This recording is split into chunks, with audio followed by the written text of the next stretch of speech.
we're going to talk a little bit about how to adjust the hi-hat stand for you as a player. If you have watched any of my other videos, you probably know that I advocate for having the bass drum in front of your bass drum foot, the hi-hat stand in front of your hi-hat foot. Seems obvious, lots of people don't do it, and I'm not sure why, but your two pedals should come out exactly straight from the ends of your pedal playing legs. That's where this stand is. I have my snare drum dead center in front of me in a good playing position. So this makes sense. But of course, things you can adjust are, for one, how high the cymbals are from the top of your snare drum. This is the height at which I would like to play my snare drum, so of course I have to adjust the hi-hat stand to accommodate for that. I have it right now adjusted really, really high. And so the reason this might be an issue is you don't want to be lifting your arm up into the air like this in order to play the hi-hat. That's annoying, and your shoulders can get tired. So if I don't do that, if I keep my arms down and I try to play this hi-hat, my cymbal, or my stick, ends up hitting the cymbal at this ridiculously high angle. If I wanted to play the tip on the cymbals instead of the shoulder, then I would have to put my hand like this, which is awkward, or again do this, which is similarly awkward. So this is just pretty much too high for most situations. Now, this could be okay in one special case, and that is if you're playing a lot of like heavy rock or metal, you're going to be bashing this cymbal from the side anyway, and you need room underneath to try and play loud backbeats on the snare drum. Putting the cymbal higher may make that a little easier. It depends on your style, of course, but it may make it a little easier. Especially also if you are playing double bass and you're not going to be using the pedal that much anyway, you're really just going to be sloshing on the side of it, so this stick angle doesn't affect you too much. But in most cases, it's a little bit high. Now, I'll go the opposite way. If I put it really, really low, this would be super comfortable for my right hand, but it'd be very uncomfortable for my left hand. I don't have any room to play under here. I would get very stuck. So if I tried to compensate for that with technique, every time I played a ghost note or something, I'd have to be lifting my right hand out of the way if I was playing steadily on this hi-hat. This low position would be great if I was an open-handed player. If my right hand really never had to go over to the hi-hat except for maybe the occasional quick 16th note lick, then there'd be no reason why I wouldn't put it really low, again, just to keep this arm from having to lift up. But as a right-handed player, this is ridiculously low.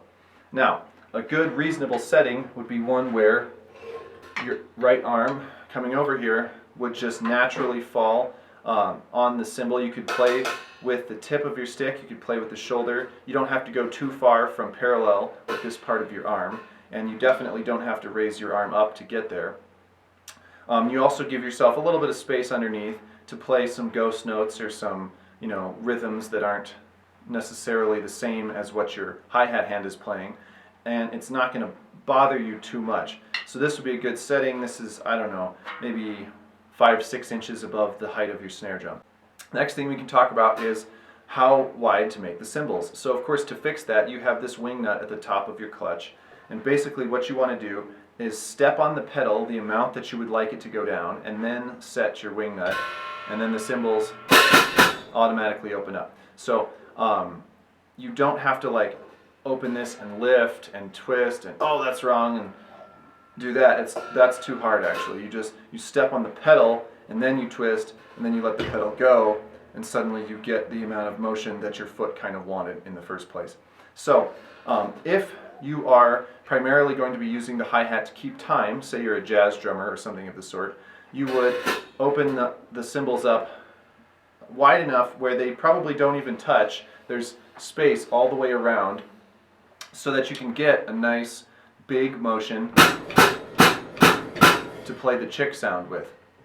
And then it's going to require a little bit more finesse with your foot to get subtle openings and stuff when you're playing with your hands, but you get a lot of room to get a nice forceful chick sound.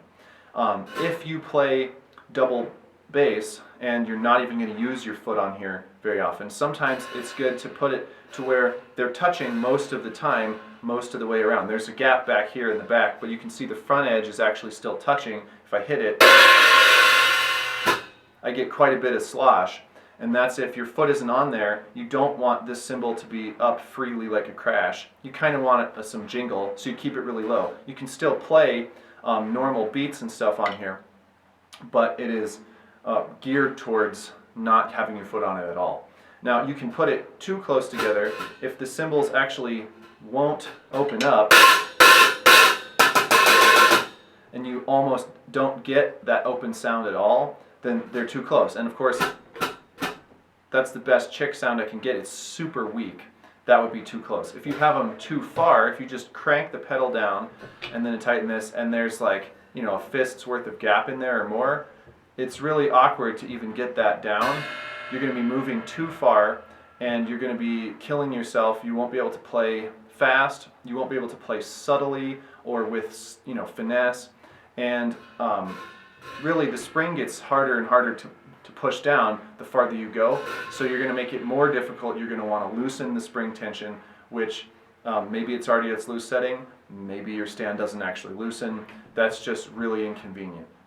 So you want to keep it to where your ankle has a nice easy motion getting it down, and that's probably going to be smaller. The only other tip I have is that where the chain connects right here to the shaft inside the stand, if you're not keeping up on it, that can come apart. Like the shaft just screws into the top of the chain here, and it's real annoying to get back together because it's spring loaded, of course. So you might want to just twist your hi-hat stand at the top, you know, clockwise every once in a while, and just make sure that that adjustment is or that connection is not coming loose. Other than that, that's about all I got. Thanks for watching my hi-hat stand video. I don't typically ask people to subscribe, but in this case I actually remembered, so I will. You know, you can subscribe for content about drumming, about drum equipment, and general musical stuff. And hopefully you find it entertaining enough to go ahead and do that. So thanks for watching. See you next time.